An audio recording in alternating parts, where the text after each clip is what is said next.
नमस्कार, आदाब।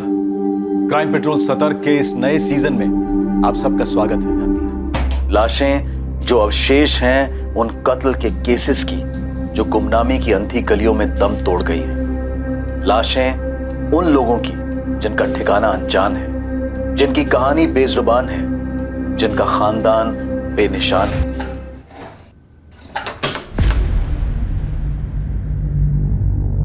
$1.5 लाख है नीलेश, गिन ले। अरे मैं क्या गिने सेठ, आप बोल रहे 1.5 तो 1.5 होंगे।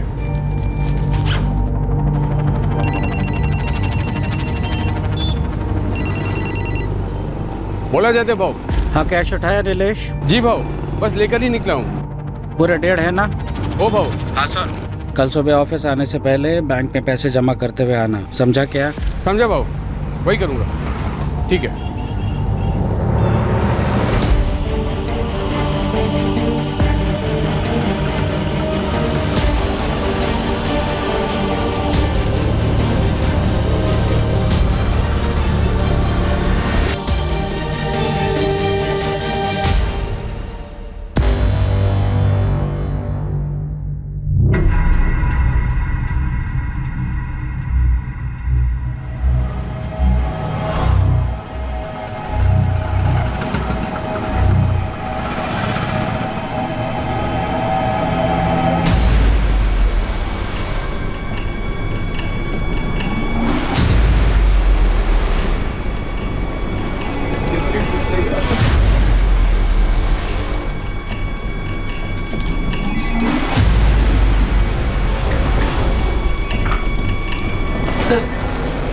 फिर आगे तो सर, वो मेरे पापा। चुप, एकदम चुप। देख सचिन, तू फिर एक बार यहाँ आया ना तो तुझे तेरी आई के साथ अंदर डाल दूंगा और केस ठोकूंगी तेरे बाप के साथ। तुम लोग भी शामिल थे उस चोरी में। चल निकल। लेकिन मेरे पापा चोर नहीं है, आप प्लीज उन्हें ढूंढिए। हेलो से समझा रहा हूँ तुम लोगों को कि तलाश जारी है। जय हिंद सर। जय हिंद। सर सर सर बात क्या है? सर, ये मेरे पापा है, आप प्लीज इन्हें ढूंढिए। मैटर क्या था? पुराना मैटर है साहब। 9 साल पहले इसका बाप नीलेश पाठक अपने सेठ का 1.5 लाख रुपए लेके भाग गया। ये झूठ है सर, मेरे पापा चोरी नहीं कर सकते। वो मुझसे और मेरी आई से बहुत प्यार करते हैं। आप अंदर जाइए, मैं देख लूंगा इसे। यही है इन लोगों का चक्कर। ऐसे ही नाटक चल रहा है सर। पहले इसकी माँ आती थी, अब 3 साल से ये आने लगा है। चल निकल। देखो क्या हो सकता है। देख लड़के, कान खोल के सुन ले। तेरे आई और तू माने या नहीं माने, लेकिन ये सच नहीं बदलेगा कि तेरा बाप चोर है। नहीं साहब। अभी तक अच्छे से बोलते आया हूँ, पर और नहीं। समझ ले सचिन, ये लास्ट वार्निंग दे रहा हूँ। तलाश का जुनून सवार था एक बेटे पर अपने पिता को ढूंढने का। 9 साल बीत चुके थे और नीलेश पाठक की कोई खबर नहीं आई थी। नीलेश का केस मानो खामोशी में खुल गया था। नीलेश पाठक का केस एक मिसिंग कंप्लेंट की तरह से दर्ज ही नहीं हुआ था। नीलेश के मालिक जयदेव रानाडे ने उस पर आरोप लगाया था कि नीलेश उसके 1.5 लाख रुपए लेकर फरार हो गया है। बोलो आरती, कहा तुम्हारा पुत्र नीलेश पाठक? सब कितनी बार बोलूं, मैं नहीं जानती। कल रात से सचिन के बाबा घर नहीं आए, फिर तो खुद जान निकली जा रही है। ये ऐसे नहीं बोलेगी, अंदर करो ऐसे। सब ऐसे क्यों बोल रहे हैं आप? कितनी बार तो आपके पैसे उठाए मेरे पति ने, कभी भी एक पैसा इधर का उधर हुआ क्या? बड़ी रकम का इंतजार कर रहा था साला। पहले मेरा भरोसा जीता, फिर सही टाइम पर वार कर गया। ओ सर, मेरी मानो तो नीलेश के गांव में एक टीम भेजो, वहीं कहीं बैठा होगा छुप करके चोर साला। आई, चाली में सब कह रहे हैं कि तेरे बाबा चोर है। नहीं बेटा, ऐसा मत सोच, वो सब झूठ बोल रहे हैं। तेरे बाबा चोर नहीं हो सकते। तो फिर बाबा कहाँ गए? घर क्यों नहीं आए? मुझे नहीं पता।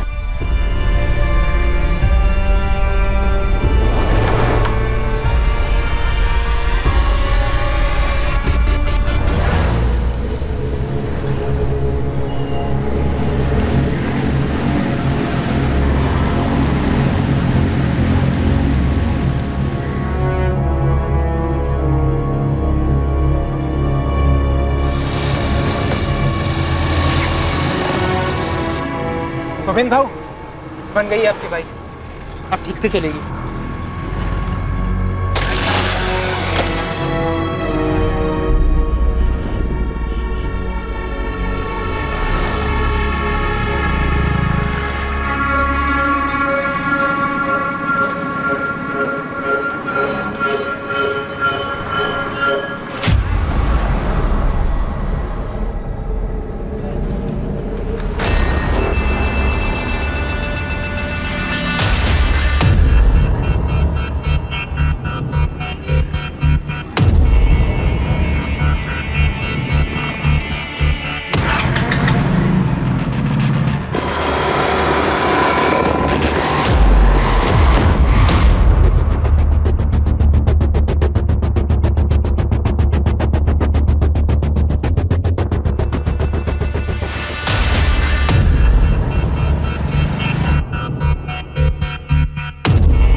हाँ गोविंद बोल।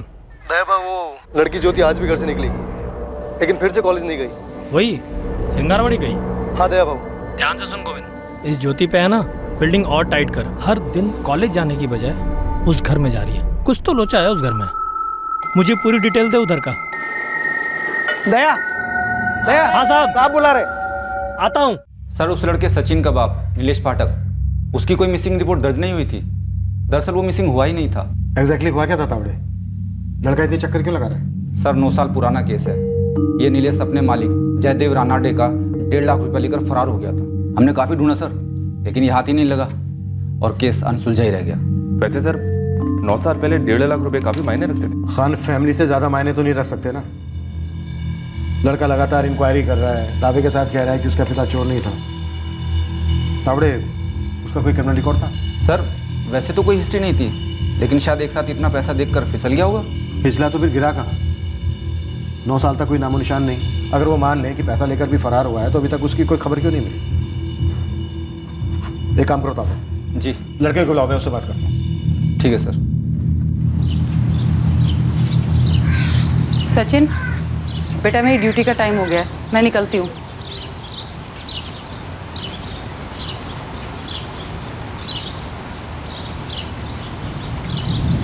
तू फिर थाने गया था? हमें भुलाना होगा उन्हें सचिन। तेरे बाबा वापस नहीं आएंगे।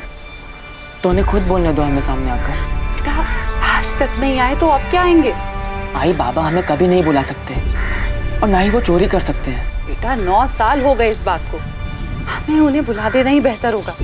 भूल जा इस बात को।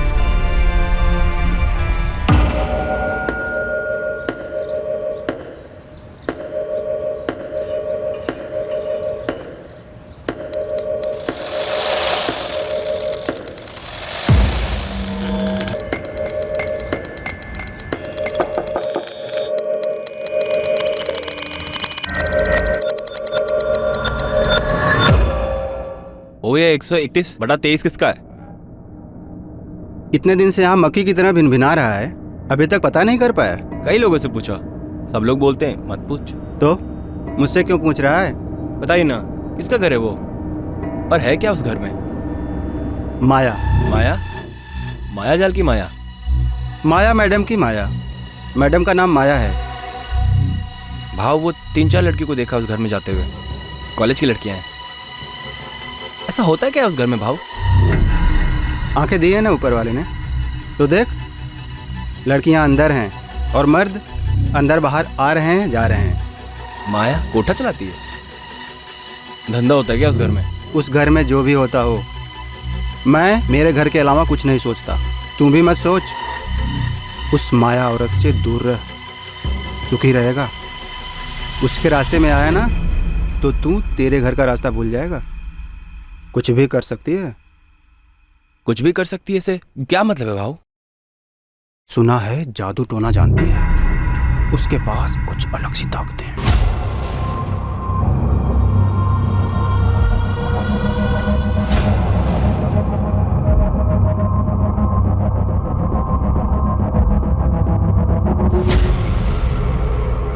ये ज्यादा घर के बाहर बाहर नहीं जाती है, अंदर ही बैठकर झाड़ फूक तंत्र मंत्र में लगी रहती है। सुना है वशीकरण की उस्ताद है।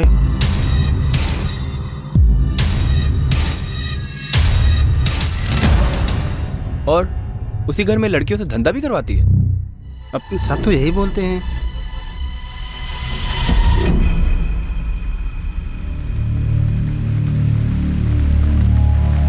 नौ साल पहले का केस साहब, अब कहाँ से मिलेगा बंदा? भाग गया होगा साहब पैसा लेकर। अरे अपने चौहान साहब को इस केस में कुछ अटपटा लग रहा है। ये उस केस की तब की डिटेल्स है, 9 साल पहले की। इस नीलेश का लड़का सचिन और इसकी बीवी आरती अभी वहीं रहते हैं। थोड़ा जोर लगा, जो कुछ भी पता चलता है निकाल कर ला। लगा देता हूँ पंटर। वैसे मैंने एक और फील्डिंग की है साहब, श्रृंगारवाड़ी में। 2-3 दिन में सॉलिड इन्फॉर्मेशन देता हूँ साहब आपको। Murder tip? नहीं साहब, एक औरत है ना, वो घर से धंधा चला रही है और उसने कॉलेज की लड़कियों को फंसा रखा है। ये केस किसी लिखित शिकायत से नहीं उभरा था, बल्कि नियति की लिखाई से उभरा था। एक तरफ था बचपन और जवानी की कगार पर खड़ा एक लड़का जो पिछले 9 साल से अपने पिता को तलाश कर उन्हें बेगुनाह साबित करने की कोशिश कर रहा था, और दूसरी तरफ आकार ले रहा था माया नाम की एक महिला का केस, जिस पर वेश्यावृत्ति चलाने का आरोप था। ये दोनों ही केसेस एक ही जुर्म के जाल में बुने हुए थे, लेकिन इस जाल में एक और तीसरी कहानी भी थी, जो रहस्य की धुन से बाहर निकलकर बहुत जल्द सामने आने वाली थी। इस वक्त किसी को अंदाजा भी नहीं था कि नीलेश पाठक और माया के केस से इसका क्या वास्ता है। योगेश सुन, सारा दिन तेरा चेहरा लटका हुआ रहता है, सारा दिन काम काम काम, एक भी मिनट का ब्रेक नहीं चाहिए होता तुझे। ये तकलीफ है क्या तुझे? ऐसी कोई बात नहीं है राशिद भाई। कोई लड़की वड़की का चक्कर तो नहीं है ना? ठीक है जा, लेकिन कभी भी तुझे मुझसे कोई भी बात करनी है ना, बेझिझक तू मेरे पास आ सकता है, ठीक है? पापा तेज चलाओ, तेज, जितना तेज हो सके उतना तेज चलाओ पापा, और तेज चलाओ, और तेज। योगेश बेटा, इससे ज्यादा तेज चलेंगे तो हवा में उड़ने लगेंगे हम लोग। अरे मुझे हवा में उड़ना है, और तेज चलाओ, और तेज। देख के हाँ ये बात। पापा मुझे डर लग रहा है, इससे ऊपर नहीं। कुछ नहीं होगा मैं बेटा। हाँ, नहीं, नहीं। पकड़ के रख। हाँ। क्या किया तू? अभी लग जाती थी तेरे को। चल वापस चल। बाबू ने डर लग रहा है।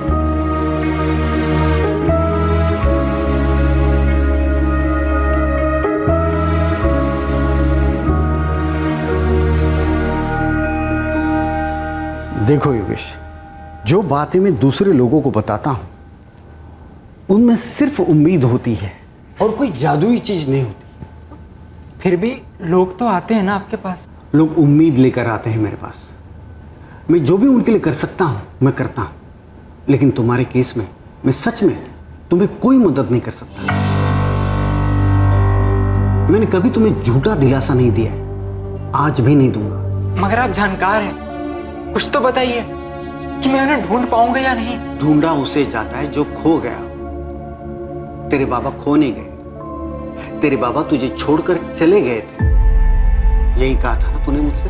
माँ, माँ, माँ, जगदीश भाई कह रहे पापा कभी नहीं लौटेंगे। सच बोल रहा है तेरा भाई। कहाँ गए पापा? हम सबसे दूर, हम सबको अकेला छोड़ के। क्यों गए हमें छोड़ के? उन्हें कोई और मिल गई है, उनके साथ चले गए। कोई और कौन? ये सब जान के हमारी तकलीफें कम नहीं हो जाएगी। नहीं, बाबा हमें छोड़ के कभी नहीं जा सकते, और बिना बताए तो कभी नहीं। मैं सब नहीं मानता। क्या वो कभी वापस आएंगे, कभी मिलेंगे? अगर वो चाहे तो। योगेश, अब तुम्हें आगे बढ़ना है, पीछे देखकर कोई फायदा नहीं है। मेरी बात मान ले, बाबा को ढूंढना बंद कर दे।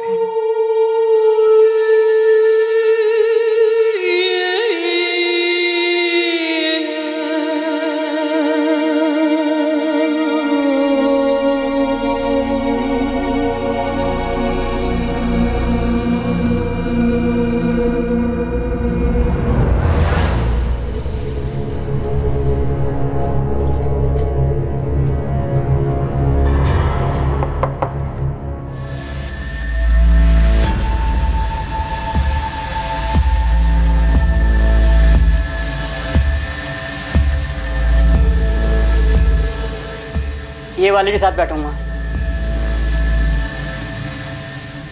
घंटे का 4000।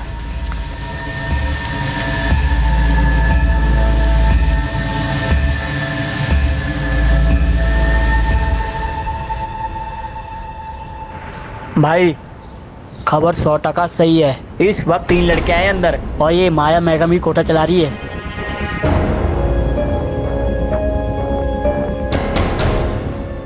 तीनों इस वक्त अंदर है माया के घर में। हाँ साहब, अभी कस्टमर लोगों के साथ। अगर अभी एक्शन लिया ना तो रेड हैंड मिलेगा साहब। हाँ, टीम तैयार करो।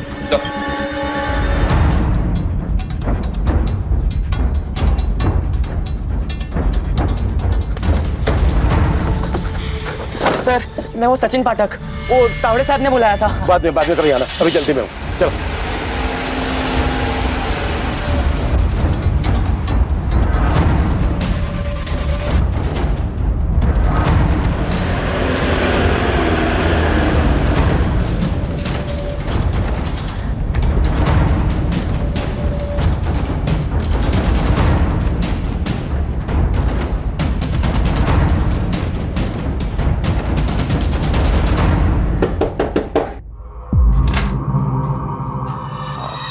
माया मैडम, बोला। वो बैठना था, कोई लड़की फ्री है क्या? हाँ हाँ, अंदर आओ। अरे कौन है तुम इन लोगों को? देखो अंदर का है। एक कोना चेक करो। छोड़ो।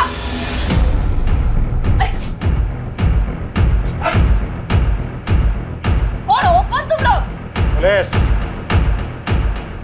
बाहर चलो, बाहर चलो। ओ साहब, सुनो मेरी बात, 2 मिनट बैठ के बात कर लेते हैं। बिल्कुल करेंगे, लेकिन यहाँ पर नहीं, मेरे थाने में।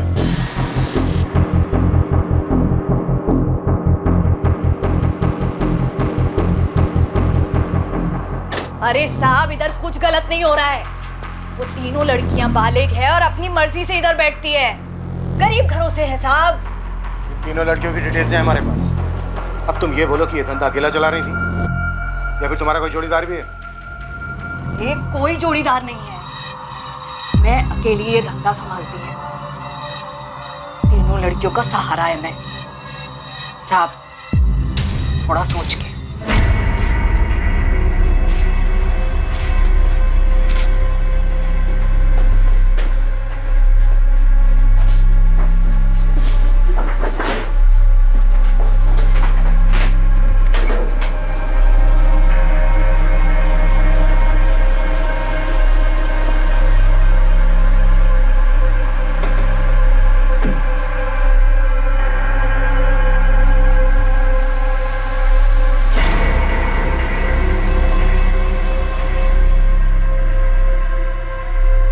तू अपने साहब से बात कर, जो उनको चाहिए मैं देगी। ये नाटक नौटंकी करने का जरूरत नहीं है। जा बोल, बोलना। चुपचाप से खड़ी रहे।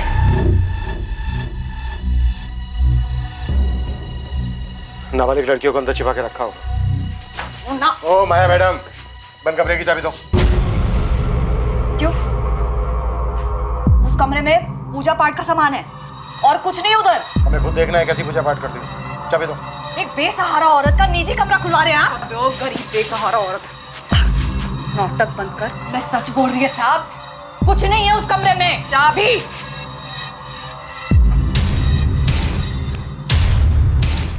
साहब, मैडम, मैं सच बोल रही हूँ, उधर कुछ नहीं है। ओ साहब, सुनो तो मेरी बात।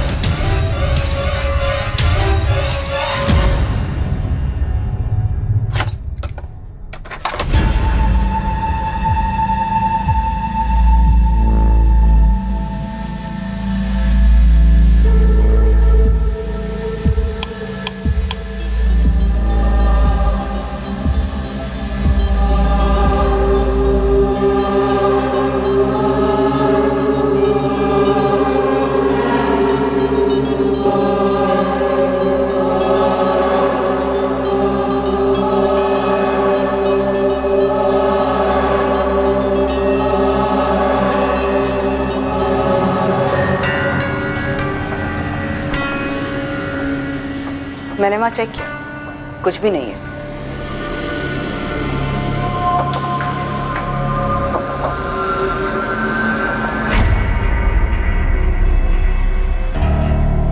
सर, ये औरत माया धंधे के अलावा जादू टोना भी करती है ऐसा लगता है। सर, ये खुद करती होगी या करवाती होगी? तांत्रिक पार्टनर होगा इसका। पता नहीं क्यों मुझे ऐसा लग रहा है कि दीवारों के पीछे जरूर कुछ है। हो सकता है सर, ये माया धंधे के साथ साथ काला जादू भी कर रही है और पता नहीं क्या क्या काली करतूत छुपा रखी होगी। ये धक्का काय को देती? बैठ रही है ना। ताई सेटलमेंट करवा दो ना साहब से बात करके। कहीं हमारे घर वालों तक तो ये बात नहीं पहुंचेगी ना। तुम लोग फिक्र मत करो, मैं है ना, कुछ नहीं होगा तुम लोगों को। बहुत देखे पुलिस वाले, कई आए और कई गए। ये भी आएगा लाइन पे।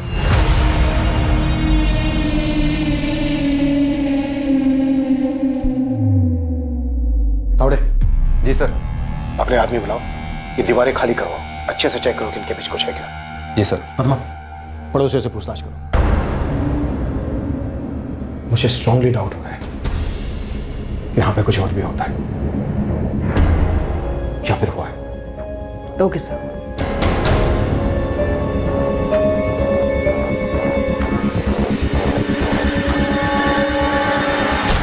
एक उड़ती हुई खबर एक रेड में तब्दील हुई। एक कोठे का पर्दाफाश हुआ तो नजर में आया एक बंद रखा गया कमरा जो सामने से एक पूजा घर लग रहा था। लेकिन पुलिस को एक आभास हुआ कि इस कमरे में कोई राज छिपा हुआ है। इस रेड की बदौलत रोशनी में आया माया के घर का यह कमरा आगे जाकर एक बड़ा खुलासा करने वाला था, एक चौंका देने वाला बड़ा खुलासा।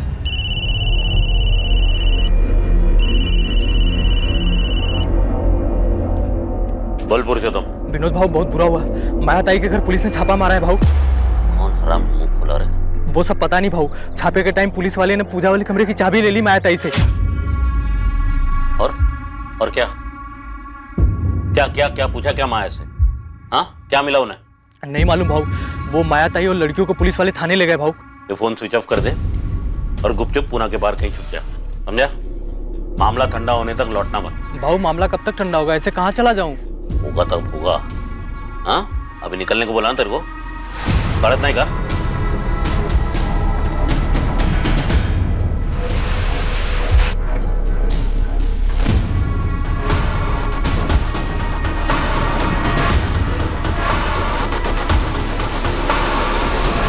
अरे मैं क्या, पूरी शिंगरवाड़ी जानती है क्या होता है उस माया के घर में। तो ये कौन सी नई बात है? सालों से चलता आया है। और सालों से श्रृंगारवाड़ी के लोगों ने कुछ नहीं किया, एक पुलिस कंप्लेन तक नहीं की।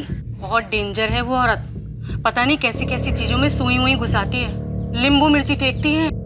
अगर उसके कोई मुंह लगा, उसने कुछ फूक फूक दिया तो? अच्छा हुआ कि किसी ने तो हिम्मत दिखाई। अब आप लोग थोड़ी सी हिम्मत कीजिए। इस माया का कोई ना कोई साझेदार तो जरूर होगा ही होगा। कौन है वो? उसके घर में एक आदमी आता है, विनोद भाऊ।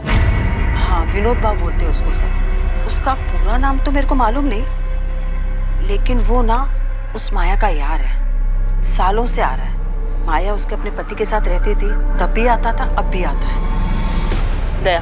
हाँ मैडम। मुझे इस विनोद की पूरी डिटेल चाहिए। ठीक है मैडम, आज शाम तक सारा चिट्ठा निकालता हूँ।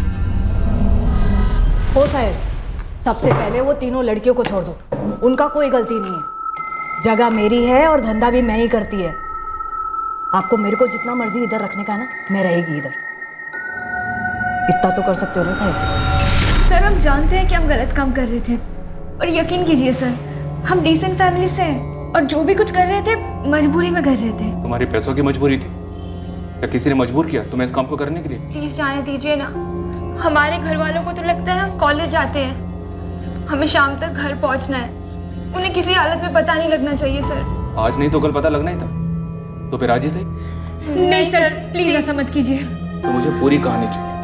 तुम इस धंधे में कब और कैसे आई, माया से कैसे मिली, वहाँ और क्या क्या धंधे होते हैं, इस काम में और कितने लोग शामिल हैं, सब कुछ बोलना होगा। बोला तो ना साहब, मैं अकेली औरत है, सालों से अकेला धंधा चला रही है, विधवा है मैं। पहले मैं खुद धंधा करती थी, फिर उम्र हो गई, फिर देखा कि लड़कियां खुद सामने से चल के आ रही थी, बस शुरू कर दिया। क्या करेंगे साहब, पेट भी तो भरना है ना। और वो जादू टोना वो सब जो उस कमरे में होता है? कोई जादू टोना नहीं है उधर साहब, मैं उधर सिर्फ पूजा करती है और कुछ नहीं है उस कमरे में। कुछ नहीं है तो फिर इतना डरी हुई क्यों? ऐसा कुछ नहीं है साहब, मैं उन लड़कियों के लिए डर रही है, उनकी कोई गलती नहीं है साहब। आपको मेरे ऊपर जो चार्ज लगाना है ना वो लगाओ, मैं बैठेगी ना जेल में, बस उनको छोड़ दो।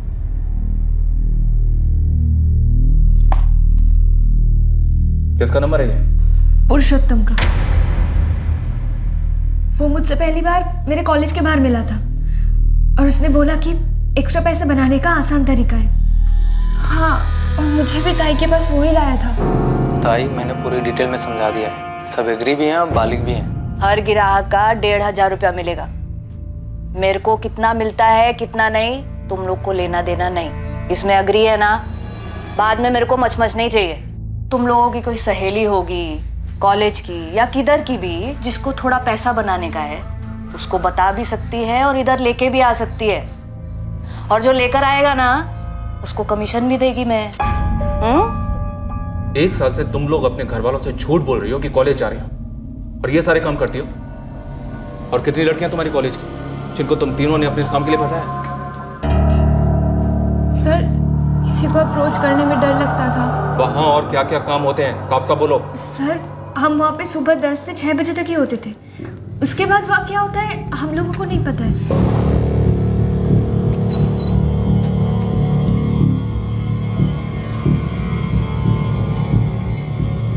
ये बगल वाली दुकान विनोद भाव की है? जी विनोद जोशी जी का ही है। कहाँ है ये विनोद जोशी?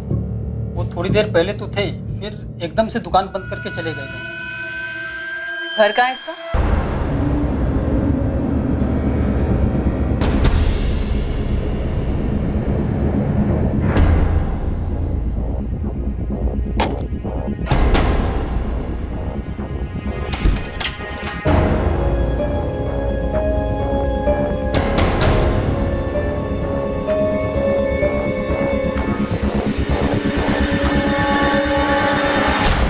वहाँ तुम सिर्फ धंधा और पूजा ही नहीं करती हो, बल्कि जादू टोना, काला जादू टाइप भी कुछ करती हो। साहेब मैं उस घर में सिर्फ 2 टाइम पूजा करती है।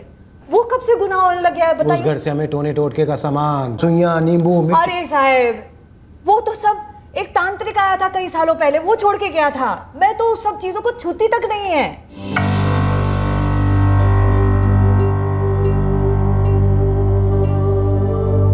साहब वो इंस्पेक्टर महात्रा ने बुलाया है, सचिन पाठक कहिए उन्हें। अरे हाँ सबको पता है तू कौन है और तेरी स्टोरी क्या है। साहब बिजी है, तुझे बैठना है तो बैठ, नहीं तो कल आ जा। नहीं साहब बैठता हूँ। ठीक है।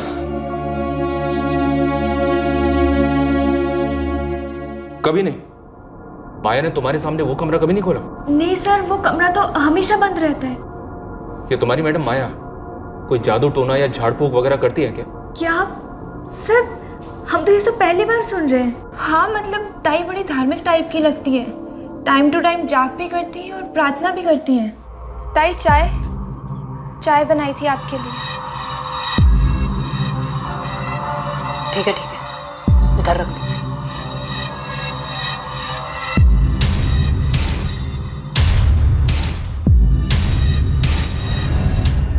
तुम तीनों को अलग अलग अपने अपने स्टेटमेंट्स देने होंगे। ये मैडम तुम्हारे स्टेटमेंट लेंगे। सर वो हमारा नाम वगैरह कुछ नहीं आएगा ना? हाँ सर हम प्रॉमिस भी करते हैं आज के बाद ऐसा कभी नहीं करेंगे प्लीज। ठीक है, लेकिन हमारी तहकीकात के दौरान अगर हमें कभी भी कुछ भी ऐसा पता चला जो तुम्हें मालूम था पर तुमने हमसे छुपाया, तो याद रखना तुम तीनों बुरी फंसोगे।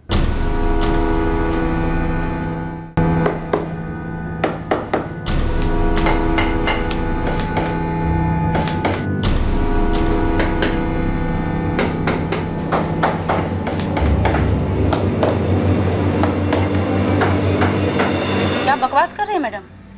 पुलिस वाली क्या हुई? कुछ भी अनाप शनाप बोलेंगे? मेरे पति का दूर दूर से वास्ता नहीं है इन सबसे। तो फिर कहाँ छुपा है आपका पति? फोन क्यों स्विच ऑफ है विनोद जोशी का? मेरा पति एकदम इज्जतदार आदमी है मैडम, 20 सालों से सही तरीके से अपना काम कर रहा है। काम से गया होगा कहीं और फोन किसी कारण बंद रखा होगा। ये 2 और 2 मिला के बहुत बड़ी गलती कर रही है आप। महिमा जी हमने ऐसी मनगढ़ंत नाम नहीं निकाला आपके पति विनोद जोशी का और धमक पड़े हैं आप एक काम कीजिए, श्रृंगारवाड़ी में आप अपने पति की फोटो घुमाइए एक बार माया के घर के पास और पूछिए औरत से, आदमी से, जिस मर्जी से पूछिए कि आदमी है कौन। फिर देखिए कितने इज्जत से नाम लेते हैं वहां के लोग आपके पति विनोद जोशी का। साहब वो मैं सचिन पाठक, वो महात्रे साहब ने बुलाया था। वो नीलेश पाठक केस के लिए? यस सर, वो मेरे फादर है जो 7 साल पहले कुछ पैसों के साथ गायब हुआ था। चोरी का केस दर्ज है ना? नहीं सर, वो 9 साल पहले गायब हुए थे। सब कहते हैं उन्होंने चोरी की थी, लेकिन सब झूठ कहते हैं। आप पता लगाइए ना प्लीज। हाँ हमने हमारी टीम को काम पे लगा दिया, सर्च कर रही है। कुछ भी हाथ लगेगा तो मैं बताएंगे। तावड़े साहब यहाँ तो कुछ नहीं है और लगता नहीं कि दीवार के पीछे कुछ हो। साहब को लगता है यहाँ कुछ गड़बड़ है, इस धंधे के पीछे कुछ और भी है।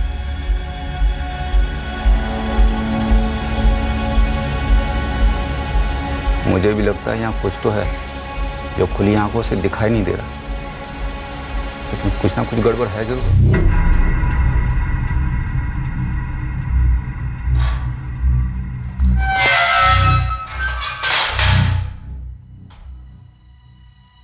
कुछ भी नहीं मिला तावड़े? सर वैसे तो कुछ नहीं, लेकिन यहाँ कुछ ठीक नहीं लग रहा है।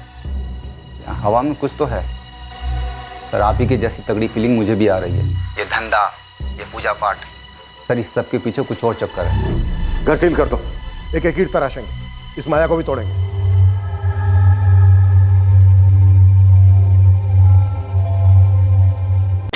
दया, शंगारवाड़ी में तूने इतने दिन तक फील्डिंग लगाई, फिर विनोद जोशी और पुरुषोत्तम तेरे रडार पर कैसे नहीं आए? और अब दोनों का फोन स्विच ऑफ है। मिस्टेक हो गया साहब। और ऊपर से तुझे इस बात का भी पता नहीं चला कि माया के 2 बेटे भी हैं।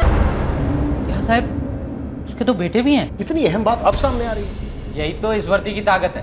अब मेरे सामने किसी ने मुंह नहीं खोला और आप लोगों ने छापा मारा तो जानकारी की गंगा जमुना सरसर बहने लगी साहब।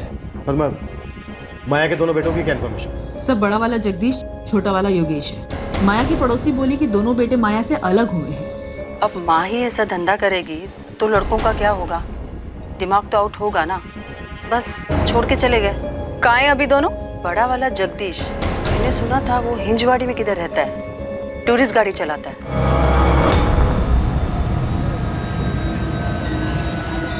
छोटा वाला मैकेनिक है योगेश, पता नहीं कहाँ चला गया। 3 साल हो गए उन्हें गए हुए, जगदीश और योगेश को, लेकिन दोबारा कभी इधर देखा नहीं। फिर ये माया का पति कब मरा? मरा कहाँ? सब बोलते कि सालों पहले उसे छोड़ के चला गया था। 1 मिनट पर, माया के पड़ोसी ने तुम्हें क्या बताया कि माया का पति उसे छोड़कर चला गया था? यस सर, मेरी 2 औरतों से बात हुई जो माया के घर के बगल में ही रहती हैं। लेकिन माया ने मुझसे बोला कि वो विधवा है। सालों से अकेला धंधा चला रही है, विधवा है मैं। हाँ, उसने साफ साफ बोला था कि वो विधवा है, अकेली औरत है। अब ये पकड़ी गई सर, इसमें कुछ तो झोल है। पक्का ही हमसे झूठ बोल रही है। माँ, जगदीश भाई कह रहे पापा कभी नहीं लौटेंगे। सच बोल रहा है तेरा भाई। कहाँ गए पापा? हम सबसे दूर, हम सबको अकेला छोड़े। क्यों गए हमें छोड़ के? ये सब जान के तेरे बाबा वापस नहीं आ जाने वाले, बस हमारी तकलीफें बढ़ेंगी। तो मैडम माया, तूने हमसे बोला था कि तू अकेली कोठा चलाती है? हाँ। तो ये विनोद जोशी और पुरुषोत्तम क्या करते हैं? तेरे साथ पूजा पाठ करते हैं, जादू टोना? कहाँ हैं दोनों?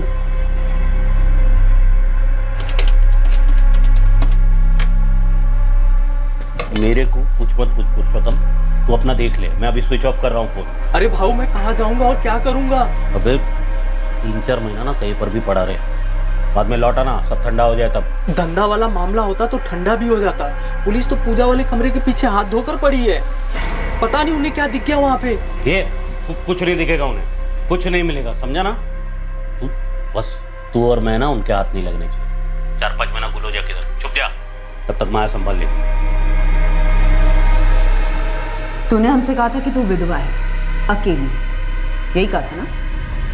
हाँ। क्या हाँ? अकेली है और विधवा है। तो ये बता, तेरे दोनों बेटे का है, योगेश और जगदीश?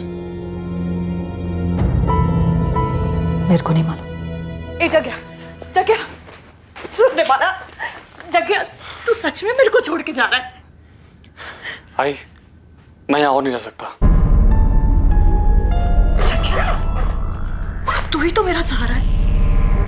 आज तक जो कुछ भी मैंने किया तेरे को और योगेश को पालने के लिए किया। मैं मुंह नहीं खोलूंगा आई, बस, लेकिन अब और नहीं।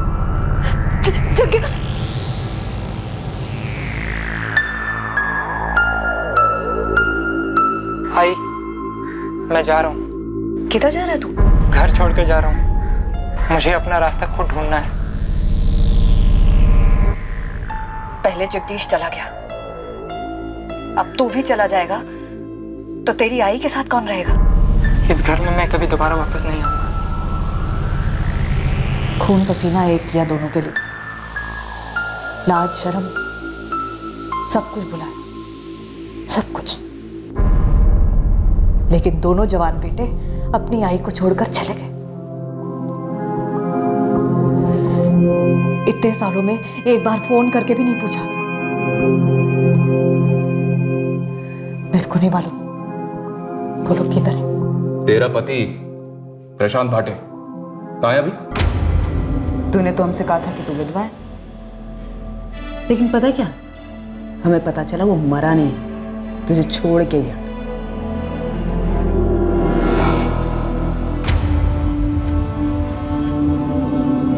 ए माया, उससे बात कर, इधर देख के बात कर। तूने हमसे कहा तू विधवा है, झूठ। तूने हमसे कहा कि तू वो कोठा अकेले चलाती है, ये भी झूठ। अब तू ये बता कि तू उस बंद कमरे के पीछे करती क्या है, उसकी सच्चाई बता।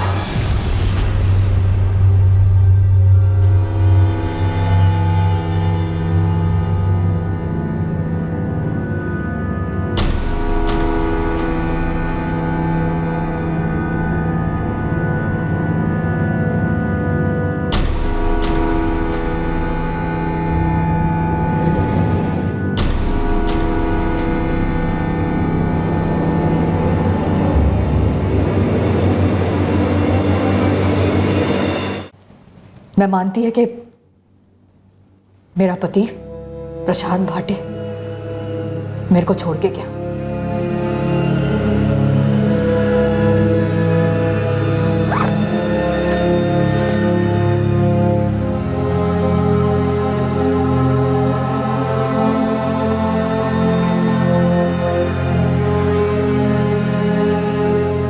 इस बात को 12-13 साल हो गए। क्यों छोड़ा उसने? वही दूसरी औरत। उसके बाद से उसकी कोई खबर नहीं, मैंने भी नहीं ली। योगेश भाटे,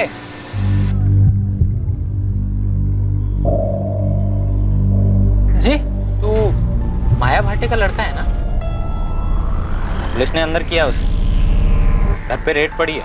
देखिए, मेरा उससे और उसके धंधे से कोई वास्ता नहीं है।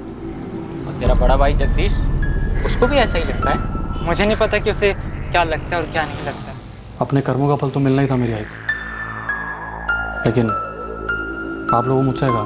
जगदीश, 10 साल पहले तुम्हारी चाली में एक बूढ़ी औरत रहती थी, दुर्गा। हाँ, दुर्गा ही रहती थी। क्या हुआ उन्हें? वो तुम्हारे बाबा प्रशांत भाटे, तुम्हारी आई माया भाटे और तुम दोनों भाइयों के बारे में सब कुछ जानती है। अंदर कर दिया उसे? अच्छा किया। जहर है वो माया भाई। दुर्गा काकी, हमें लगता है कि उस घर में धंधे के अलावा भी और कुछ चल रहा था। मैंने कहा ना, वो जहर है। मैं उनके पड़ोस में ही रहती थी। और एक बात बताऊं, पूरे श्रृंगारवाड़ी यही समझती है कि उसका पति प्रशांत किसी दूसरी औरत के साथ भाग गया। पर ये सच है क्या? उसका बेटा योगेश भी साफ मना कर रहा है। आप लोगों को लगता है कि उस कमरे में कुछ अजीब है, लेकिन मैं कहता हूँ सर, जब से बाबा घर छोड़ के गए हैं ना, तब से पूरे घर में सब कुछ अजीब सा होता आ रहा है। तुम्हें ऐसा क्यों लगता है योगेश? देखिए मैम, पूरी दुनिया कह ले कि मेरे बाबा किसी दूसरी औरत के साथ भाग गए, और इस बात को ये जगदीश ये भी मान ले, लेकिन मैं नहीं मान सकता हूँ मैम। सही कह रहा है योगेश, ये प्रशांत जो था भला आदमी था। मुझे नहीं लगता है वो अपने बच्चों को छोड़कर कहीं और भाग जाए। और अजीब बात क्या है मालूम?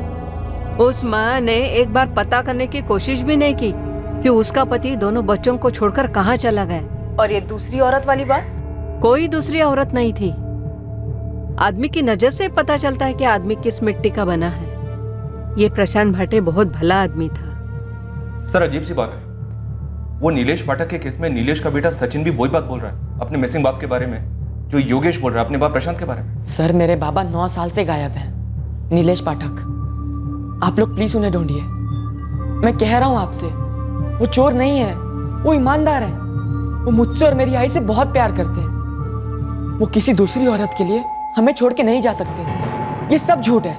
सर, सबसे ज्यादा अजीब बात तो ये है कि योगेश भी लगभग वर्ड टू वर्ड सेम बात बोल रहा है। सर, आप लोग मेरे बाबा को ढूंढने में मदद कीजिए।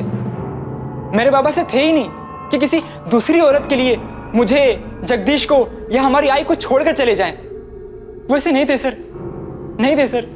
क्या कोई कनेक्शन हो सकता है सचिन के फादर नीलेश पाठक और योगेश के फादर प्रशांत भाटे के बीच? सर, इन दोनों केसेस के बीच में कनेक्शन का तो पता नहीं, पर ये दोनों केसेस एक धागे से जरूर जुड़े हुए। इन दोनों केसेस में 2 जवान बेटे अपने दोनों बापों को, लगभग जो 9 साल पहले या 12 साल पहले गायब हुए हैं, उन दोनों को ढूंढना चाहते हैं। और इन दोनों को पूरा यकीन है कि जो कहानी उन्हें बताई गई वो झूठी है। कहीं दोनों के गायब होने के पीछे इस माया की तो कोई इन्वॉल्वमेंट नहीं है?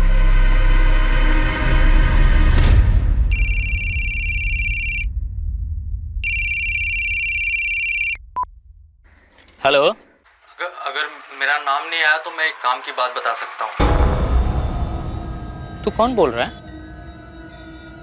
पुरुषोत्तम। ओ पुरुषोत्तम, चल बोल अब, तेरी माया ताई के घर में क्या हो रहा था और उस कमरे का सच क्या है?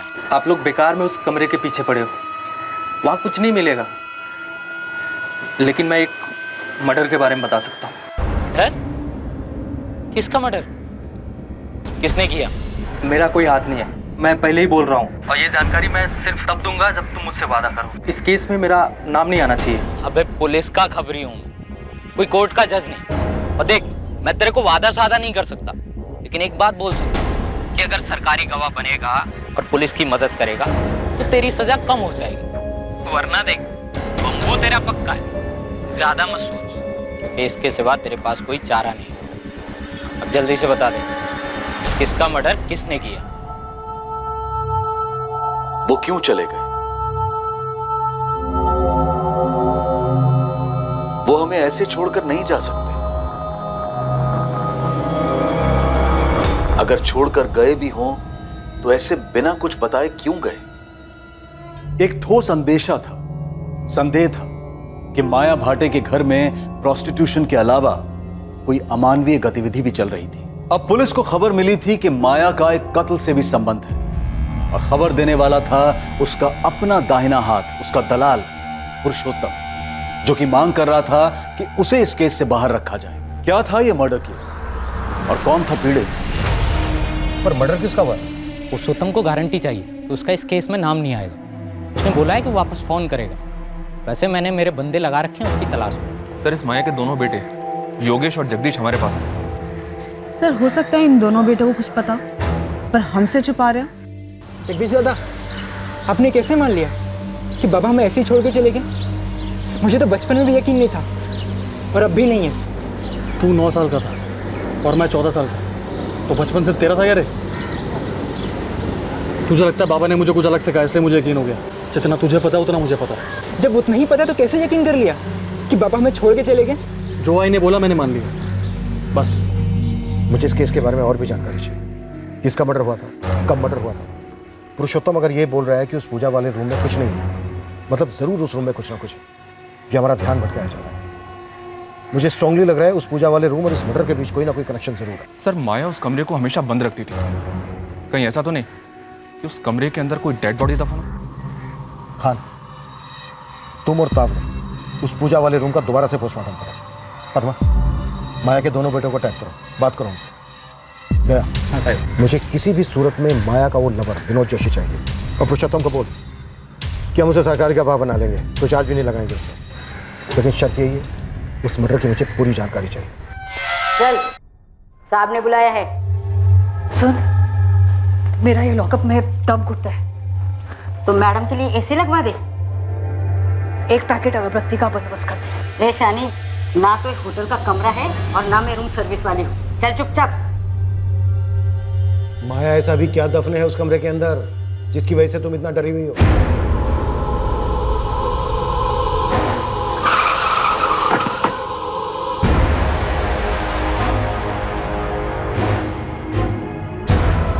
तावड़े सर, इस कमरे की हर दीवार का 1-1 इंच बाहर निकाल कर देखना है। 100% अंदर कुछ है। सर, लाश? चलो काम पे लग जाओ। जी सर।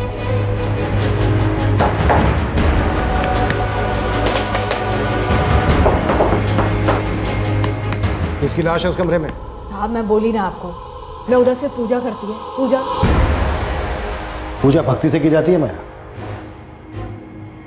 और तुम डर की वजह से पूजा करती हो। किस चीज का डर है? किसको मार डाला तुमने जिसका डर तुम्हें ये सता रहा है कि वो कहीं भूत बन के तुम्हारे सामने ना आ जाए?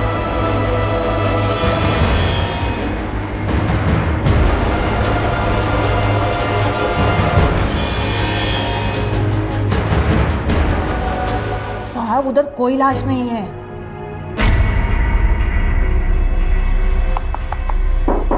एक मिनट।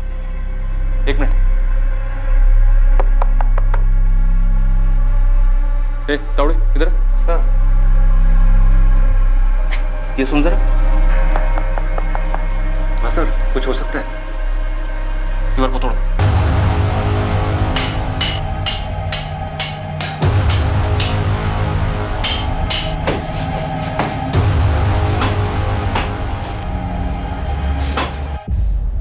भागा नहीं है मैडम, बस थोड़ा परेशान है। ठीक है, लेकिन है कहाँ पर? फोन नहीं उठा रहा है, गैराज भी नहीं जा रहा है, घर पर भी नहीं है। क्यों?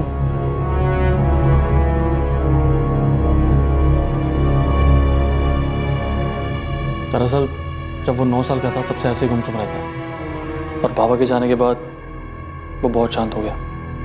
तुम पर कोई असर नहीं हुआ? हुआ मैडम, लेकिन हर कोई अलग होता है। सचिन पाठक को जानते हो तुम? नहीं, कौन है? तुम्हारे छोटे भाई योगेश जैसा ही है, गुमसुम, परेशान। और अजीब बात पता है क्या है? उसके बाबा भी कई सालों पहले ऐसे ही गायब हुए थे। नीलेश पाठक नाम है। ये नाम कभी सुना है? नहीं मैडम, ये नाम कभी नहीं सुना। सचिन पाठक या नीलेश पाठक, इत्तेफाक भी तो हो सकता है ना मैडम। कितने लोग यूं ही गायब हो जाते हैं इस दुनिया में। ये बात भी है। अच्छा जगदीश, एक बात बताओ, तुम्हारी माँ माया ने किसका मर्डर किया था? ये क्या बोल रही हैं आप? 3 साल पहले तुमने घर छोड़ा, ऐसा तुम्हारी माँ माया ने बताया। हाँ तो? उसके बाद तुम्हारे छोटे भाई योगेश ने घर छोड़ा। जी, लेकिन क्या? तुम दोनों भाई जानते थे ना उस घर में कुछ चल रहा है? मैडम, हमें तो बस आई के वही धंधे से दिक्कत थी, उसके अलावा हमें कुछ नहीं पता। वैसे जब बाबा हमारे साथ थे तब भी ये सब करती थी। तुम्हारे बाबा भी इन सब में शामिल थे?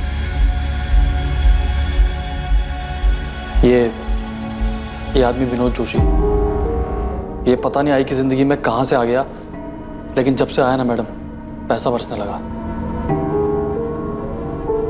जगदीश, वो आई। सुन रहे बाड़ा? घंटे भर के लिए बाहर जाके खेल। पर क्यों आई? आई बोल रही है ना, जा बाहर जा।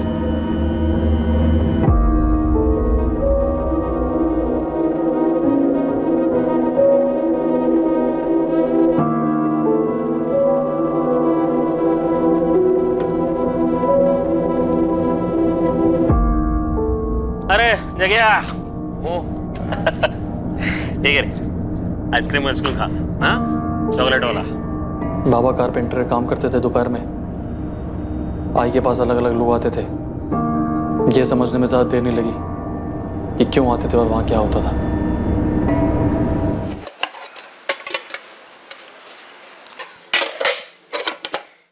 ये ले जगदीश, योगेश को भी लेके जाना, जो मन करे वो खरीदना।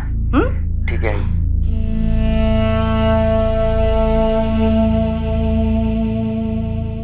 हम बच्चे थे, नई नई चीज़ें खरीदना अच्छा लगता था। योगेश और छोटा था, ना ही उसे कुछ समझ में आता था, ना ही कुछ पता चलता था। मैंने भी उसे कभी समझाने की कोशिश नहीं की।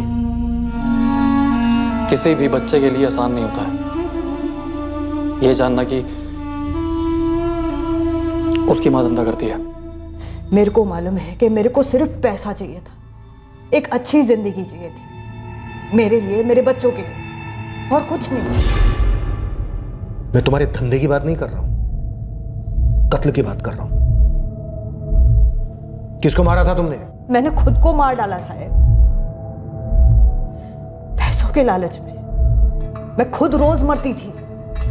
मैं अपने पति की कमाई से खुश नहीं थी। वो तो बस एक कारपेंटर था, उसकी कमाई से कुछ नहीं होता था। देख माया, मैं जितना कमा सकता था उतना कमा रहा है, इससे ज्यादा नहीं होगा। बस ये समझ ले, हम लोगों की किस्मत में इतना ही है। पढ़ी लिखी नहीं है लेकिन इतना जानती है, गरीब पैदा होना किस्मत की बात है, लेकिन गरीब मरना बेवकूफी। तो ये भी जानती होगी ना, ये जितना चादर होता है उतना ही पैर फैलाना चाहिए। शादी के टाइम पे एक दूसरे का औकात बराबर से मालूम था ना हम लोग को। तो क्या औकात बदला नहीं जा सकता? जितना कमाता हूं उतना ही है, नहीं हो पाएगा उससे ज्यादा मेरे से। और ये फालतू का ना सपना देखना बंद कर दो। मैं नहीं छोड़ पाई अपने सपनों को। सपने देखना कैसे छोड़ सकता है कोई? मेरी विनोद से मुलाकात हुई, वैसे भी मैं अपने पति से दूर जा रही थी। मेरी विनोद से नजदीकियां बढ़ी और पैसों से भी। क्या बकवास कर रहा है? पागल हो गया है क्या? कह रहे इतना क्या फड़फड़ा रही है तू? हाँ, ये देख, ठंडे दिमाग से सोच। जो तेरे मेरे बीच में है, जो तेरे और प्रशांत के बीच में, वही तो करने को बोल रहा हूँ तेरे को। विनोद, मेरे साथ ऐसी बात करने का नहीं। निकल इधर से। ओ बाबा, जाता हूँ मैं, लेकिन ना तू खुद चल के सामने से मेरे को ये बोलेगी, और वो भी लव कर।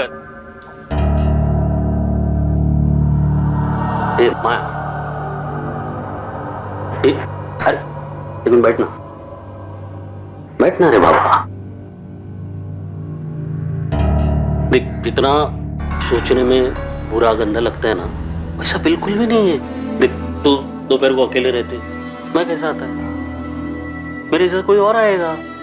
देख, करना तुझे वही है जो हम करते हैं, लेकिन सोच, तगड़े पैसे मिलेंगे, तगड़े। तेरी जिंदगी ना ऐसे फटकन बदल जाएगी। हाँ, एक दोपहर का 2000, 1000 तेरा, 1000 मेरा। चल मेरे को बोल, ये तेरा प्रशांत महीने का कितना कमाता है? 6000, 7000? अरे उतना तू एक हफ्ते में कमाएगी। मन बनाएगी तो 4 दिन, पूरा मन लगाएगी तो 2 दिन में, अरे 1 दिन में कमा सकती है तेरे संग तुम्हें। एक बात याद रख, ये मर्दों की जरूरत ना बहती नदी है, कभी सूखती नहीं। तो तू काय को सुखी सुखी जिंदगी जी रहे रे, काय को?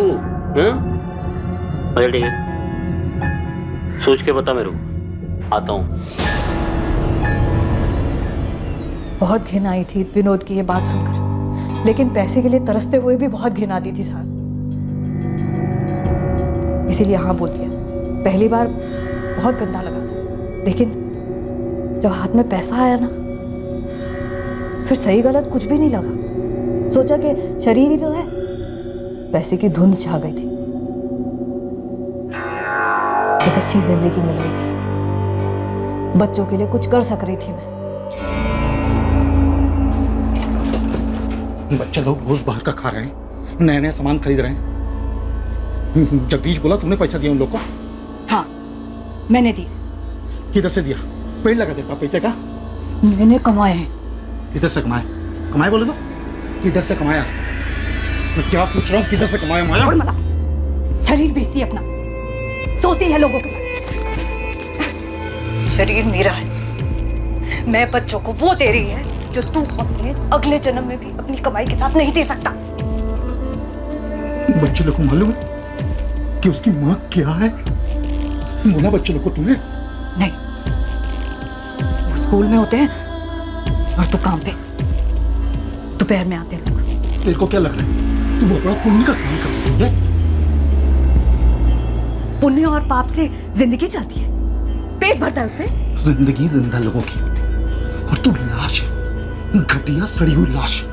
पर मेरी ही चिता पर तो पक रही है ना रोटी। बस मैं तो यही जानती। प्रशांत ने रोज दारू पीना शुरू कर दिया, वो ये सच्चाई सहन नहीं कर पाया, और एक रात हम सबको छोड़कर चला गया। मेरे को पता था कि वो वापस नहीं लौटेगा। मैंने ये सच्चाई मान ली थी। मैंने प्रशांत से कभी झूठ नहीं बोला, और आप लोगों से भी नहीं बोल रही है सर। मैं सच बोल रही है, मैंने कोई खून वून नहीं किया है। माया, अभी तक तुमने हमें अपनी जिंदगी की सच्चाई बताई, उस कत्ल की नहीं। हमें उस कत्ल की सच्चाई चाहिए। जगदीश, तुम अभी कुछ छुपा रहे हो। मुझे मालूम है कि तुम जानते हो कि तुम्हारी माँ ने किसका कत्ल किया। किसी का नहीं। तो फिर उस बंद दरवाजे के पीछे, जिसे तुम्हारी माँ पूजा का कमरा कहती थी, किसकी लाश दफन है? किसी की भी लाश नहीं हुआ।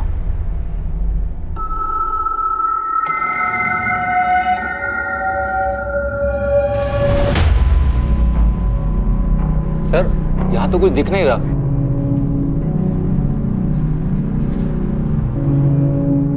तो फिर है कहाँ?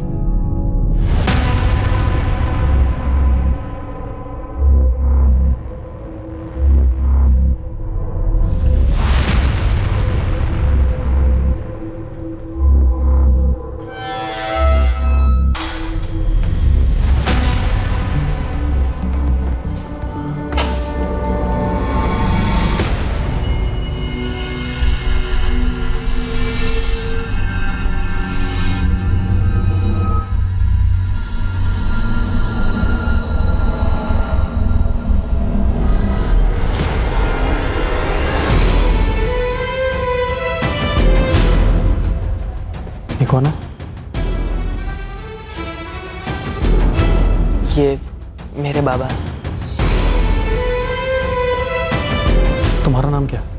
सचिन पाठक। क्यों? नहीं, ऐसे ही पूछा।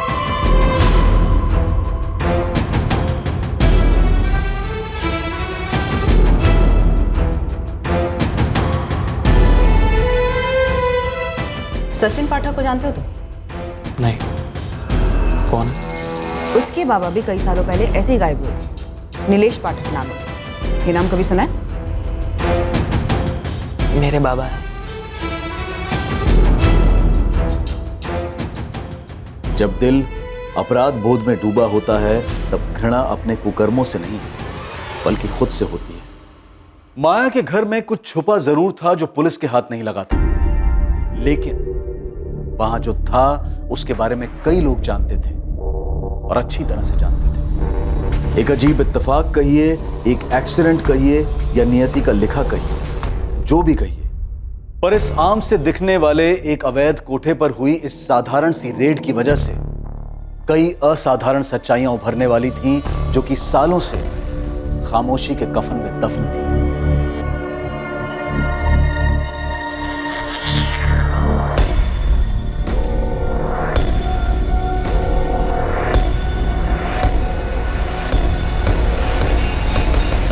सर, उस कमरे में कुछ नहीं है और वो एक दीवार जिस पर हमें सबसे ज्यादा शक था, वहां से भी कुछ नहीं निकला। सर, ये माया का बड़ा बेटा जगदीश, इससे भी कुछ पता नहीं चल रहा है। वो दूसरा बेटा योगेश अभी भी लापता है? यस सर, जगदीश बता रहा है कि योगेश काफी डिस्टर्ब हो गया है। इस माया को जितनी भी गर्मी दो ये पिघलने वाली नहीं है। विनोद जोशी का क्या स्टेटस है? हमारी टीम और दया के लड़के दोनों लगे हुए हैं, पूरे शहर में अलर्ट इशू किया। और पुरुषोत्तम, वो अभी तक सामने क्यों नहीं आया? उसने दया से कहा था कि शाम को फोन करेगा, लेकिन सर अभी तक फोन किया नहीं उसने। अभी तक हमारे पास बस ये एक ही लीड थी, पुरुषोत्तम या फिर विनोद जोशी हाथ में। पता नहीं क्यों मुझे ऐसा लग रहा है कि उस दिन माया का पति प्रशांत भाटे घर छोड़कर गया ही नहीं था।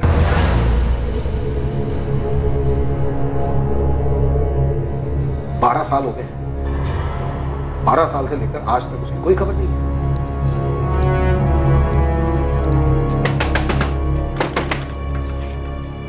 दादा, वो पुलिस आई के पूजा घर के बारे में कुछ कह रही है। उस कमरे में कुछ है क्या? आपको कुछ पता है? योगेश बावला हो गया।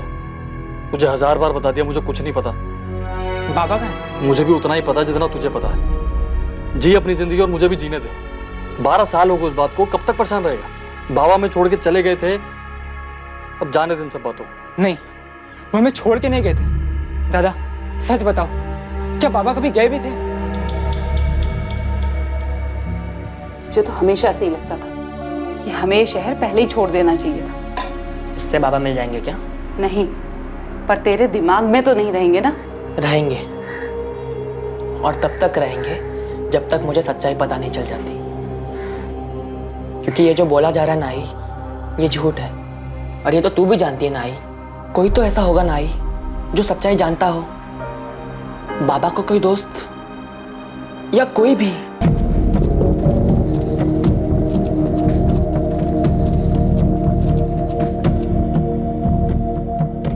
योगेश बाबा हमें खुद छोड़ के चले गए थे, वो है कहीं?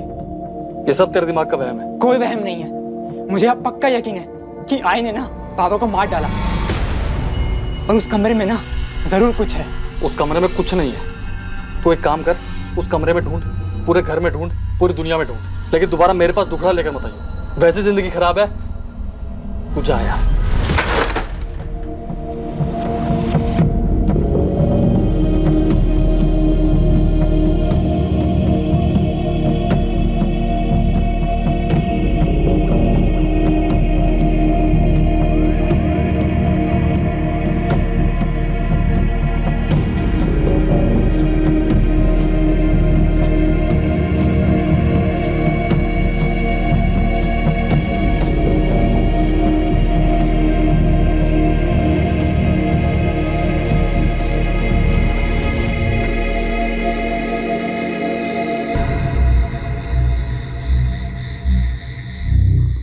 माया,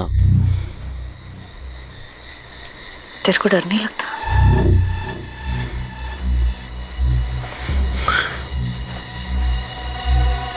नहीं, और तू भी डरना छोड़ दे माया। क्यों किया मैंने ये सब कुछ? के लिए, तेरे बच्चों के लिए, अरे हमारे लिए माया। क्या करेगी मैं इतने पैसे का?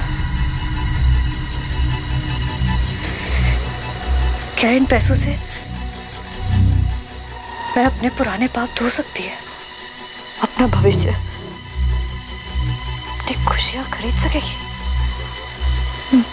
मेरे को तो ये भी नहीं पता है खुशियां होती क्या है।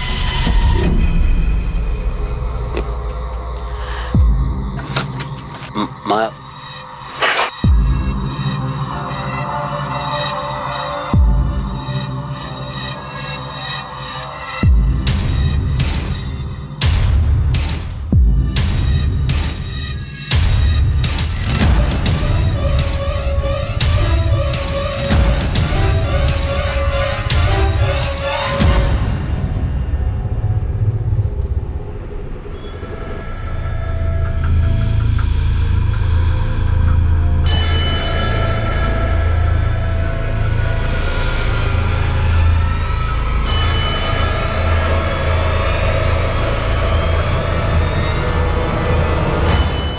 किसका मर्डर हुआ?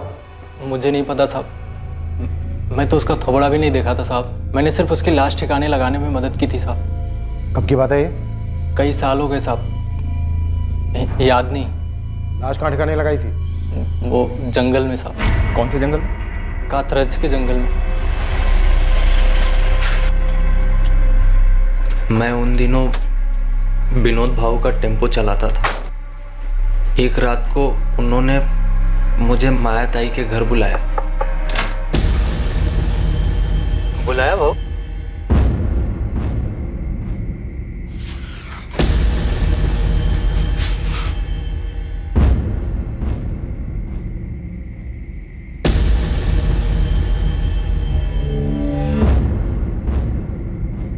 ये कौन? लाश है आदमी, ठिकाने लगा। नहीं बाबू, लेकिन ये मुझे बताओ ये है कौन? इतना जानना जरूरी नहीं, समझा ना तेरा? गपचूप उठा। उसी रात हम उस लाश को कातरज के जंगल में ले गए।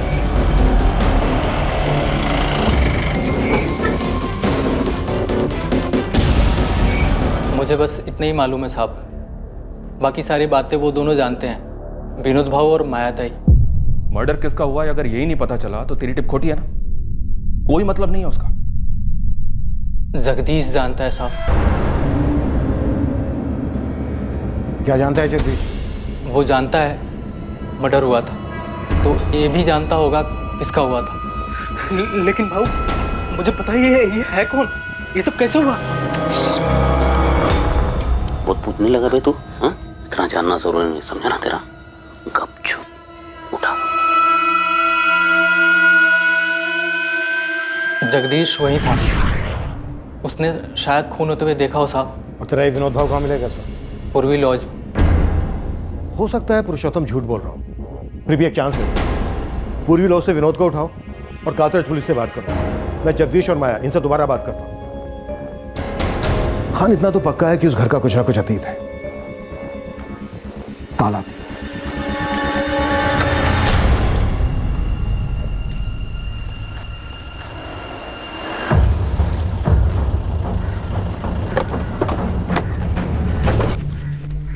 कुछ पता चला क्या साहब? सब कुछ पता चला, चल थाने। सर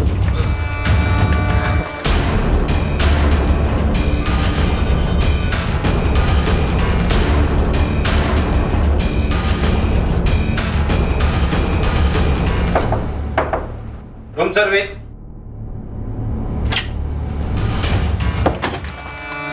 अगर भागा तो यहीं पे ठोक दूंगा, दोबारा अपने पैरों पर चल नहीं पाएगा तू, विनोद जोशी। माया, तुम्हारे पति प्रशांत भाटिया ने कभी घर छोड़ा ही नहीं था, है ना? वैसे कातरज के जंगलों में हम उस लाश की तलाश कर रहे हैं। भूतों से डर लगता है ना तुम्हें? हमें भी लगा तुम्हारे घर में अजीब, ऐसे लगा जैसे कोई भटकती आत्मा हो, नाराज सी। तुम्हारा खेल अब खत्म हो गया है माया। पुरुषोत्तम ने सब कुछ बोलती है, विनोद जोशी को अरेस्ट कर लिया और हमें यह भी पता चल गया है कि तुम्हारा बेटा जगदीश उस कत्ल का गवाह है, उसको भी उठा लिया। साहब, जगदीश उस टाइम बच्चा था, उसने कुछ नहीं किया, उसको छोड़ दो साहब। तुमने और विनोद जोशी ने मिलकर मारा ना प्रशांत भाटे को? नहीं साहब। ठीक है, पुरुषोत्तम और विनोद जोशी के साथ अब हम जगदीश को भी तोड़ेंगे। साहब मैं सच बोल रही है कि तुमने और विनोद जोशी ने मिलकर प्रशांत भाटे को मारा? नहीं। सच चाहिए मुझे माया, सिर्फ सच। वो प्रशांत नहीं था, वो मेरा एक ग्राहक था। उसका नाम मेरे को नहीं मालूम। देख विनोद जोशी, माया एक औरत है, इसलिए अभी तक हमने सख्ती दिखाई नहीं उसके साथ, लेकिन तेरा नसीब ऐसा नहीं होगा, समझा? मैंने कुछ नहीं किया साहब, सच बता रहा हूँ मैं। ये जो भी खुनमुन जो भी हुआ है आप बता रहे हैं, वो सब पूरा का पूरा माया ने किया। अच्छा, प्रॉफिट आधा आधा करेगा, लेकिन जुर्म पूरा का पूरा उसके सर पे डालेगा? नहीं, मैं सही बता रहा हूँ सब। मैं उस आदमी को जानता तक नहीं था, उसको मारूंगा क्यों? पुरुषोत्तम ने बताया कि तू भी उनके साथ था। तूने देखा था वो? खूनों भी देखा था। कौन था वो आदमी? प्रशांत भाटे, तेरा बाप? नाम नहीं मालूम, लेकिन वो चेहरा मैं कभी भूल नहीं सकता। मैडम बता रही थी कि कोई सचिन पाठक है जो अपने बाप को ढूंढ रहा है। उसके बारे में क्यों पूछ रहा था? जिसको मारा गया था वो वही था।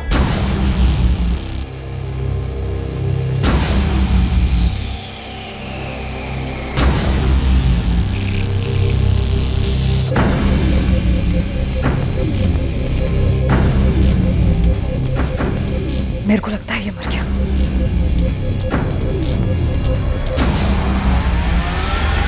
वो आदमी सचिन का बाप नीलेश पाठक था? नाम नहीं मालूम। तो तुझे कैसे पता वो सचिन का बाप था? सचिन के हाथ में उसके बाप की तस्वीर देखी थी, वही चेहरा जो रोज रात को मैं ना चाहते हुए भी देखता हूँ। मेरी आई भी देखती होगी। इस पैसों के लालच ने पहले मेरे को मारा,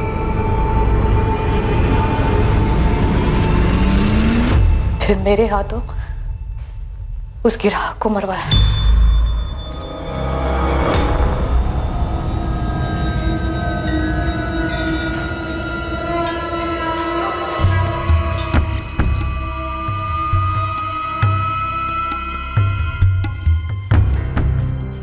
ओहो, क्या बात है बाबू, बैंक वैंक लूट कर आए हो क्या? हाँ। अरे तो फिर तो बोनस वोनस बनता है ना, इतने टाइम से लुटा रही है तेरे पे। 5,000 तो निकाल उस बंडल से। 2,000 भी तेरे औकात के हिसाब से बहुत ज्यादा। औकात की बात करता है? औकात? अब तो मैं 5,000 ही लेगी। देख, छोड़। क्या करेगी तू? छोड़। साली क्या साली?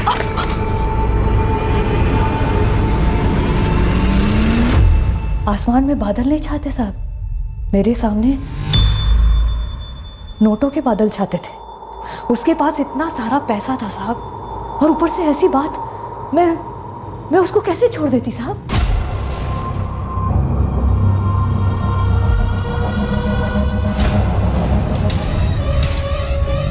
ये क्या बात संभाल अपने को। देख, तुझे तेरी आई की मदद करनी है, समझ लगा है? ये खून साफ करना है, समझ ला ना?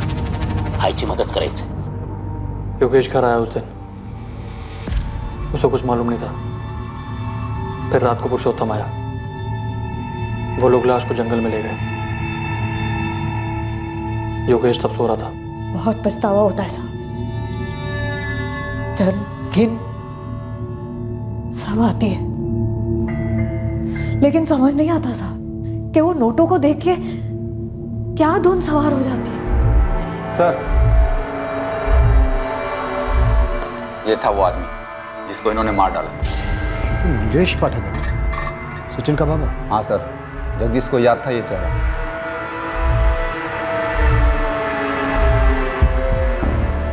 ये था ना वो?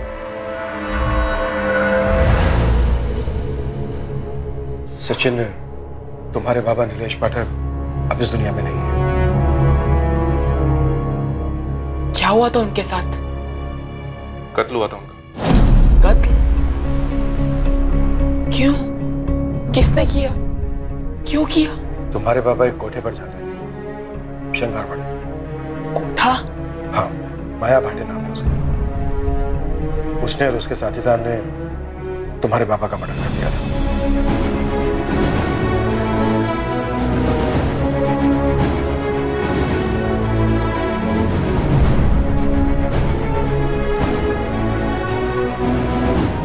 सचिन का पिता नीलेश पाठक 21 जून 2009 को अपने साथ एक 1.5 लाख की कलेक्शन कर अपने घर लौटने से पहले माया के घर गया था। नीलेश को उस दिन कोई अंदाजा नहीं था कि वो फिर अपने घर कभी नहीं लौटेगा।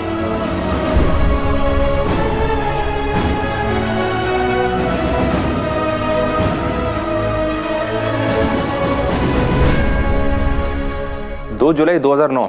हाँ, इस केस फाइल के हिसाब से 2 जुलाई 2009 को यहाँ कातरज के जंगल में एक लाश मिली थी।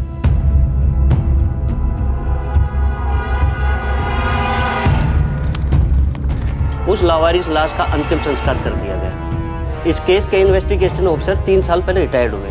इस नीलेश की मिसिंग रिपोर्ट दर्ज नहीं हुई थी, बस इसके खिलाफ पैसे लेकर फरार होने की शिकायत की गई थी।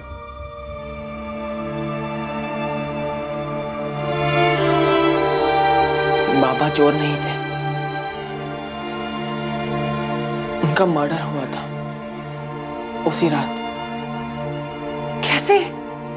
एक युवक की 9 साल की तलाश अपने पिता के लिए एक दर्द भरी असलियत के खुलासे से खत्म हुई। पुलिस का इंट्यूशन कहिए, अंदेशा कहिए, लेकिन उस पूजा घर को लेकर संदेह की वजह से पुलिस सचिन के पिता नीलेश पाठक की हकीकत जान पाई, और वो भी पूरे 9 साल के बाद। लेकिन इत्तेफाक और आभास का यह सिलसिला अभी खत्म होने से काफी दूर था। गड़े मुर्दे और भी थे। नीलेश के मर्डर के वक्त जगदीश नाबालिग था, पर जुर्म में तो शामिल था। नीलेश का हमें बर्थ सर्टिफिकेट निकलवाना होगा, उसकी एज के साथ रिपोर्ट फाइल करनी होगी। कोर्ट को डिसाइड करने दो। और सर, वो कमरा? हाँ, वो कमरा। सर, अभी भी लगता है कुछ अधूरा है, कुछ बाकी है जिसका पता लगाना है। ये पुरुषोत्तम पूरी बात नहीं बोल रहा। और तुम लोगों को तो वहां कोई लाश नहीं मिली। लेकिन सर, माया को जो इतना डर लगा रहता है, क्या वो डर सिर्फ एक अजनबी को लेकर या सिर्फ एक ग्राहक को लेकर हो सकता है? प्रशांत भाटे, उसका पति, जो कभी घर लौटा ही नहीं।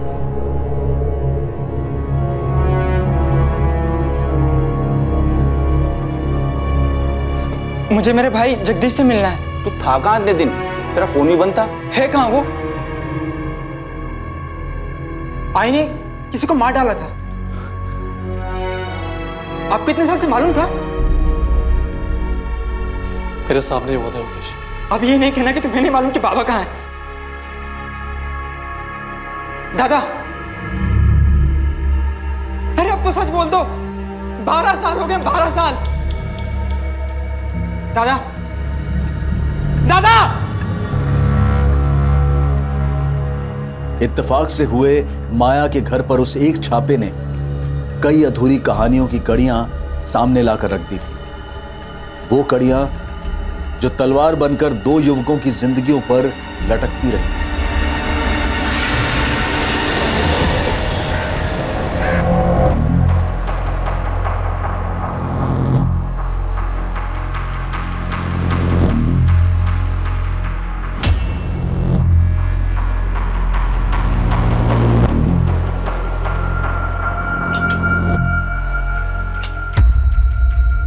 आखिरकार योगेश का बड़ा भाई जगदीश टूटा। वो उस राज को अपने अंदर और नहीं रख पाया जिसने सालों से उसे और उसके ज़मीर को बंदी बना रखा था।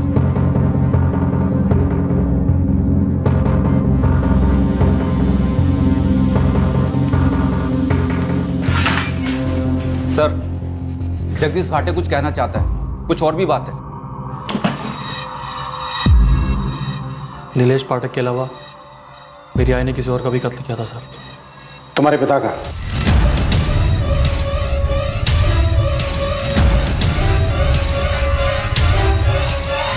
माया, तुम्हारे बेटे जगदीश ने सब कुछ सच सच बता दिया।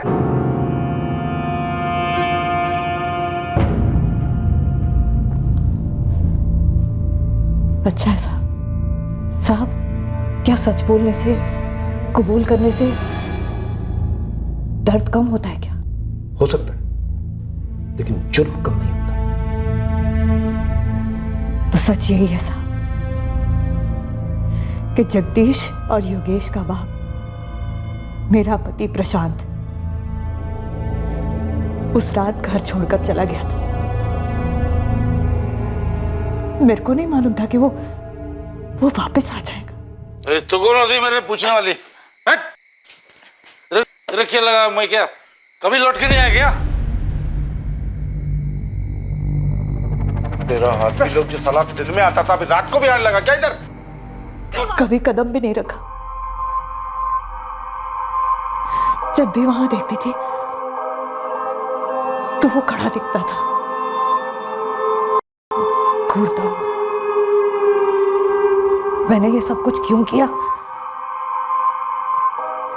मेरे को इसका जवाब कभी नहीं मिला सर। पहले अपने पति को, फिर उसकी राख को। साहब, उन दोनों की आत्मा से ज्यादा ना मेरे को अपने आप से डर लगता है। क्या मैं किसी और को भी मार देगी क्या? मेरे जीते जी ना ये डर जाने वाला नहीं है साहब, ये मेरे को मालूम पड़ गया।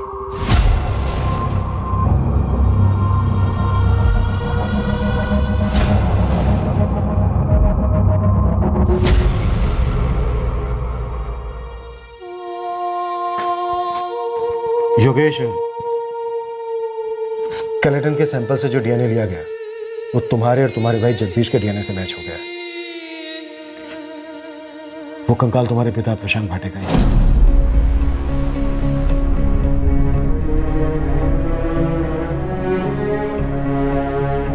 मुझे मालूम था सर, मेरे बाबा मुझे कभी ऐसे छोड़ के नहीं जा सकते थे। जगदीश पर लगे चार्जेस में इस बात का ध्यान रखा गया था कि दोनों मर्डर्स के वक्त वो नाबालिग था। विनोद जोशी और माया भाटे पर आईपीसी की धारा 302 का चार्ज लगाया गया है। 2006 में प्रशांत भाटे के कत्ल के लिए और 2009 में नीलेश पाठक के कत्ल के लिए। साथ ही दोनों पर आईपीसी की धारा 201 भी लागू की गई है, सबूतों को मिटाने के जुर्म।